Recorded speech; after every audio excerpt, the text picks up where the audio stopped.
The sun beat down without mercy as the Israelites trudged through the wilderness, each step a struggle against the relentless heat. Their bodies ached, and the promise of a new home felt like a distant dream. They had witnessed miracles, seas parted, bread from heaven, but those memories faded with every day of hardship. The desert was more than a physical trial. It was a test of their faith. Hunger, thirst, and exhaustion wore them down, and hope began to slip away. The journey was meant to forge them into a nation, but the daily grind chipped away at their resolve. The people questioned if freedom was worth the price, their spirits fraying under the weight of the endless march.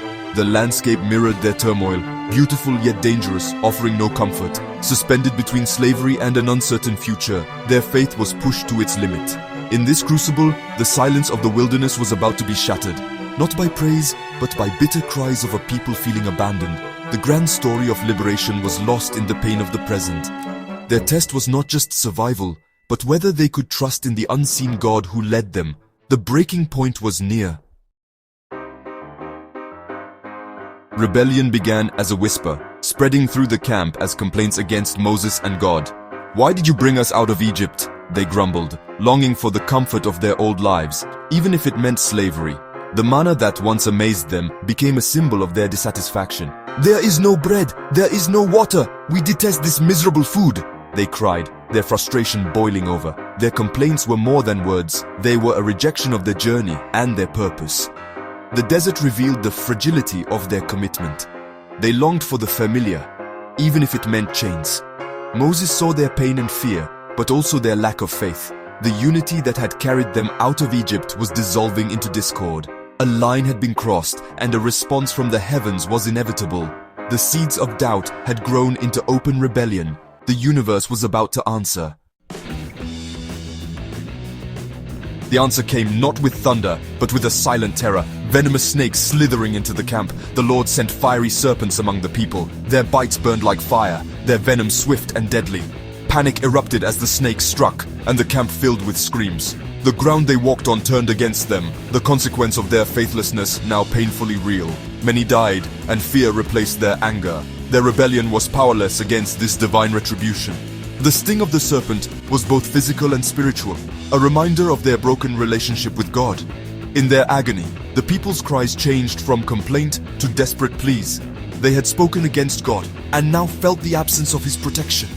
The fiery serpents mirrored the poison of their own words. They reaped the whirlwind of their rebellion.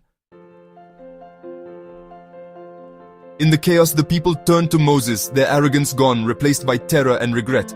"We have sinned," they confessed. "We spoke against the Lord and against you." They begged Moses, "Pray that the Lord will take the snakes away from us." They needed an intercessor, someone to bridge the gap their rebellion had created. Moses saw their remorse and felt the weight of his calling. He turned to God, not with demands, but with a plea for mercy. Moses stood in the gap for his people, asking for a path to redemption. The fate of the Israelites hung in the balance, suspended between their sin and their leader's prayer.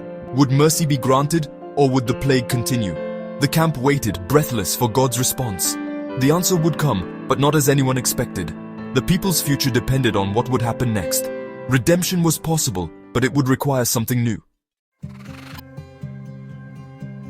God's answer was unexpected. He did not remove the snakes. Instead, He told Moses, "Make a snake and put it up on a pole." Moses was to craft a bronze serpent, the image of their suffering, and raise it high in the camp. The cure was not in removing the threat, but in changing their response to it.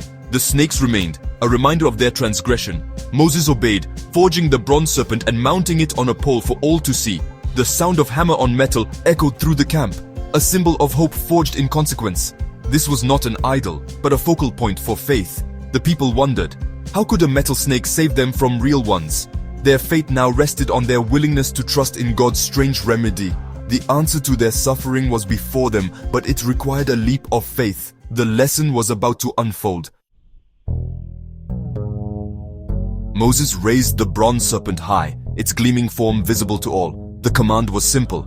Anyone bitten must look at the bronze serpent to be healed. Healing required action, a choice to look up, to trust in God's provision.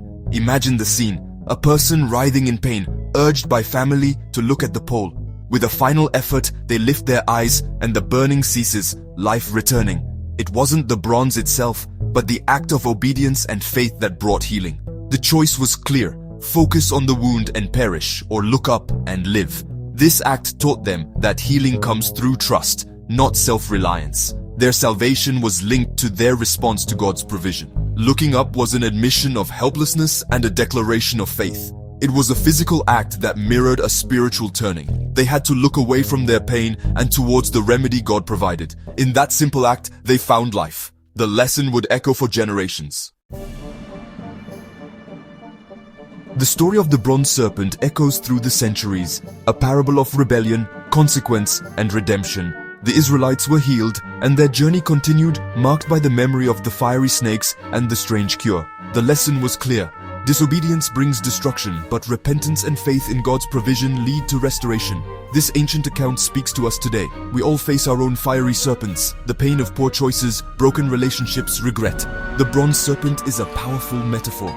Centuries later, Jesus would say, just as Moses lifted up the snake in the wilderness, so the Son of Man must be lifted up. The symbol points to a greater truth. We must look away from ourselves and towards the source of our healing. Even when we suffer the consequences of our actions, there is a path to redemption. We must choose to look up, to trust in the grace offered. In that act, we find healing and the strength to continue our journey.